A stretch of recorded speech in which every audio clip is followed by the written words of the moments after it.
Brothers and sisters, today I want to share a moment in our history that every Muslim must know: the final days of Prophet Muhammad sallallahu alaihi wasallam.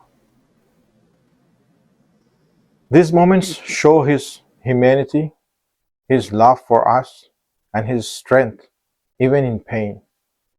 Let me take you step by step through what really happened.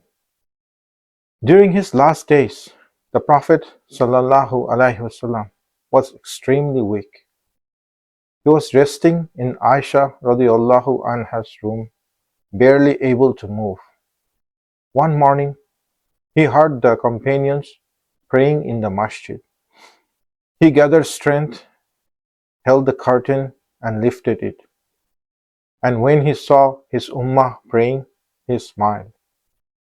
That smile was his final smile. A smile that said, "My Ummah continues."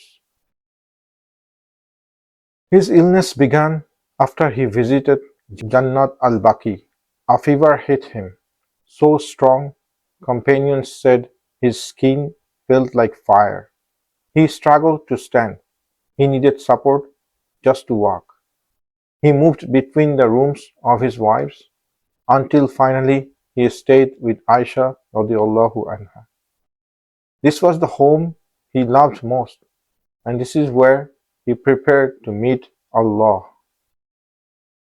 Even in sickness, he reminded us, hold firmly to the Quran and my Sunnah. Now let's talk about his final advice, because these were not ordinary words. He warned us against racism and tribal arrogance. He told us to treat women kindly and to stay united, to remain just. And again, he said, the prayer, the prayer. If the Ummah abandons Salah, it loses everything. He also said, I leave behind two things, the Quran and my Sunnah. Hold on to them and you will never go astray.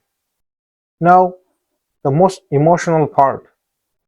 The Prophet sallallahu alaihi wasallam became extremely weak.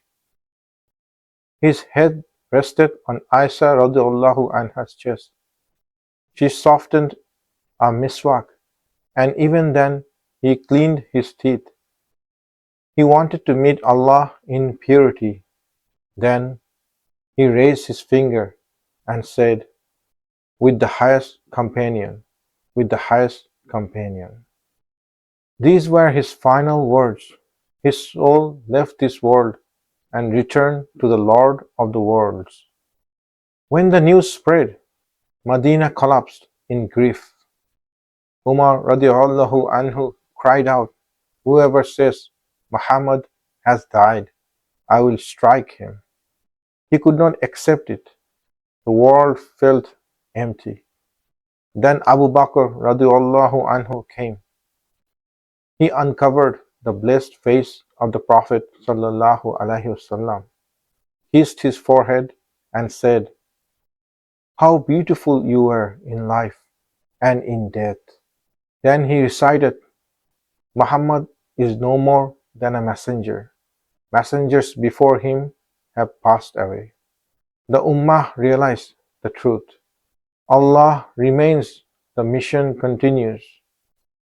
The companions washed his blessed body, wrapped him in white, and prayed for him. People came group by group, men, women, children, every heart crying. He was buried in Aisha radiallahu anha's room, the place of his passing. Medina became silent, as if the city itself was grieving. My brothers and sisters, the Prophet sallallahu alaihi wasallam left this world, but his mercy did not leave us. Every prayer, every act of kindness, every sunnah we follow keeps his message alive. His final days remind us life is short, but a life for Allah changes the world. O Allah, send peace and blessings upon Muhammad sallallahu alaihi wasallam and allow us to meet him in the highest paradise. Ameen.